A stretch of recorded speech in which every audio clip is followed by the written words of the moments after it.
Hola, ¿qué tal? Les saludo este 31 de diciembre del 2010. Qué bueno que está aquí con nosotros en el dictamen en línea. Hoy despedimos el 2010, un año que pasará a la historia por diversos eventos. Por un lado, los desastres naturales que dejaron una gran cantidad de víctimas mortales como consecuencia, según los expertos, del cambio climático. Lluvias, terremotos e intensas temperaturas, como también un año de emociones en lo deportivo, de decepciones, de tragedias, de cambios en la política y gobiernos. Aquí un recuento de lo que nos dejó el año viejo, con información recabada por Patricia Abel Aguilar y Marijose Cabrera. El 12 de enero se presentó el primer terremoto del año, causando una gran devastación en Haití. El sismo de 7 grados dejó 220,000 muertos y 1.3 millones viviendo entre los escombros. El 22 de enero, el presidente Felipe Calderón despidió al buque Papaloapan que zarpó del puerto de Veracruz hacia Haití con ayuda humanitaria.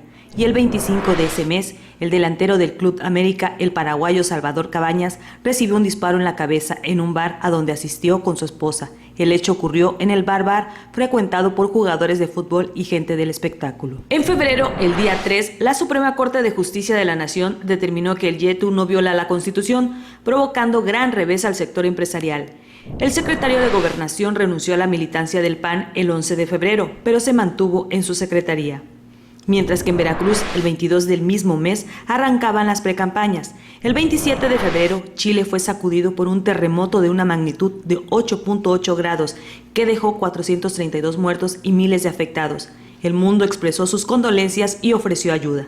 Iniciando el mes de marzo en Veracruz, el precandidato del PAN, Gerardo Buganza, renunció al blanqueazul tras afirmar que no estaba de acuerdo con el método de elección a la candidatura del partido a la gubernatura del estado. Los presidentes de México, Felipe Calderón, y de Estados Unidos, Barack Obama, rechazaron la ley SB 1070 que se promulgó en febrero en Arizona por discriminatoria e injusta. El 19 de marzo, en conferencia de prensa conjunta, ofrecida en el Jardín de las Rosas de la Casa Blanca. El 22 de marzo, la historia que conmocionó a México por su dramatismo. Paulette Guevara Farad, una pequeña de 4 años de edad, desapareció. La pequeña sufría discapacidad motriz y de lenguaje. Una semana después, el cuerpo de la pequeña apareció, para sorpresa de todos, en su propia recámara. En abril, nubes de cenizas arrojadas por un volcán de Islandia interrumpieron el tránsito aéreo en toda Europa, con el cierre por parte de las autoridades de los espacios aéreos de Gran Bretaña, Irlanda y los países nórdicos. El 25 del mismo mes se presentó lo que ha sido considerada como la peor catástrofe al medio ambiente, una fuga de petróleo en la plataforma British Petroleum que invadió de crudo el Golfo de México. Para el quinto mes del año se dio a conocer que México reporta altas cifras de obesidad y sobrepeso, lo que puso en alerta al sector salud, quien dio a conocer que resolver el problema de la obesidad cuesta 5.6% del Producto Interno Bruto de nuestro país. El 15 de mayo fue secuestrado el jefe Diego. Desapareció el ex candidato presidencial panista Diego Fernández de Ceballos, cerca de su hacienda en Querétaro.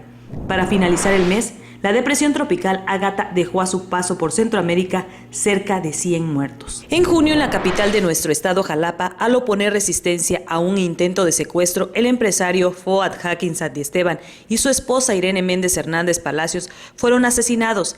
Dentro del mundo del deporte, el 11 de junio arrancó el evento deportivo más importante del año, el Mundial de Fútbol Sudáfrica 2010. El mundo de las letras se viste de luto el 20 de junio. Murió el escritor y periodista Carlos Monsiváis a la edad de 72 años. Fue velado en el Museo de la Ciudad de México con todos los honores y miles de personas pasaron por allí para despedirse de sus restos. Y el 28 de junio, el candidato a gobernador de Tamaulipas por el PRI, Rodolfo Torre Cantú, fue asesinado por un comando armado a solo 6 días de las elecciones en ese estado. Para el mes de julio, en medio de la efervescencia política, se efectuaron las elecciones en Veracruz y 2 estados más. En algunas entidades prevaleció el miedo a votar por la inseguridad. Hubo abstencionismo en Chihuahua y Tamaulipas, 2 estados marcados por la guerra entre cárteles. El abstencionismo llegó al 60%. 29 de julio entró en vigor la ley SB 1070, pese a intentos de organizaciones de derechos humanos de frenar dicha ley que sanciona a inmigrantes en Arizona. 3 de agosto, la petrolera británica British Petroleum inicia el sellado del pozo en el Golfo de México, que derramó cerca de 5 millones de barriles de petróleo. El debate sobre la legalización de las drogas enfrentó al presidente Calderón en contra y el expresidente Vicente Fox a favor de la legalización. El 24 de agosto, por segunda vez en la historia del concurso de belleza Miss Universo, una mexicana obtuvo la corona, Jimena Navarrete, tapatía, estudiante de nutrición. 19 años atrás, Lupita Jones obtuvo la primera corona de este concurso en el mismo lugar, Las Vegas, Nevada. Para finalizar el mes, el 25 de agosto se registra una masacre de 72 indocumentados ejecutados en Tamaulipas. Pone en evidencia que los secuestros de inmigrantes suceden con frecuencia en territorio nacional. El 2 de septiembre se registran estragos por lluvias e inundaciones en el sur de Veracruz y la cuenca del Papaloapan. Tlacotalpan se vio bajo el agua por casi un mes.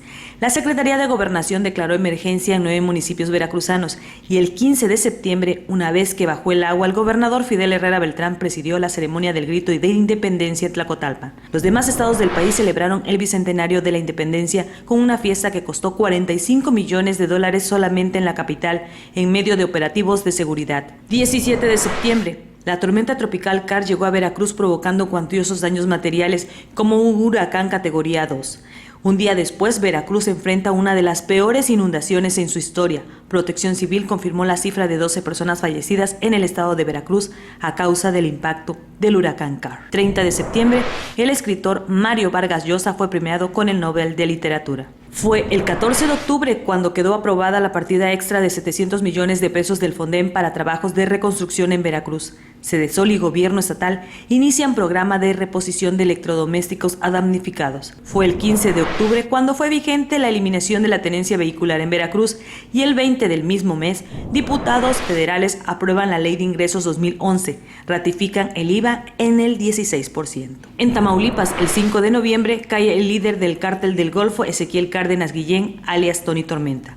En los límites de Veracruz y Oaxaca, el 8 de noviembre, ejecutan a Gregorio Barradas Mirabete, exdiputado federal y alcalde electo de Rodríguez Clara, y 2 de sus acompañantes. El 11 de noviembre entregan al Congreso del Estado el 6º y último informe del gobernador Fidel Herrera Beltrán. El 20 de noviembre, con el clásico desfile y actos de conmemoración, entre ellos la reinauguración del Monumento a la Revolución, México rindió homenaje a los héroes de la Revolución Mexicana al cumplirse el centenario del inicio de la misma. El 1 de diciembre, toma protesta el gobernador de Veracruz, Javier Duarte de Ochoa, afirma que durante su administración desterrará prácticas de corrupción con un gobierno que rinda cuentas y esté apegado a la legalidad. El 17 de diciembre, la activista Marisela Escobedo fue asesinada frente a Palacio de Gobierno de Chihuahua.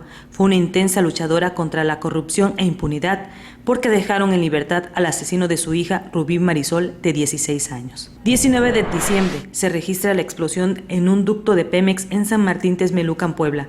Causa la muerte de 29 personas. El móvil apuntó a chupaductos. Al siguiente día de esa tragedia aparece el jefe Diego, quien estuvo secuestrado 7 meses y fue liberado. Argumentó que su captura tuvo tintes políticos y económicos. En Veracruz, el 28 de diciembre, el diputado federal Antonio Benítez Lucho, libre atentado, salvó su vida gracias a que el agresor se le encasquilló la pistola con la que trató de agredir al legislador en Cozoleacaque. Este 2010 fue un año de alegrías y sinsabores para algunos, pero nos dejaron grandes enseñanzas para no cometer los mismos errores y tratar de ser mejores. Te invito a que cierres tus ojos y pienses en eso que te hizo sonreír, solo en eso. Ojalá esas sonrisas se te multipliquen por 10 en este año que comienza. Es lo que te desea el equipo del dictamen en línea. Despedimos este 2010 deseándole a usted lo mejor. Nos vemos el lunes. Que descanse.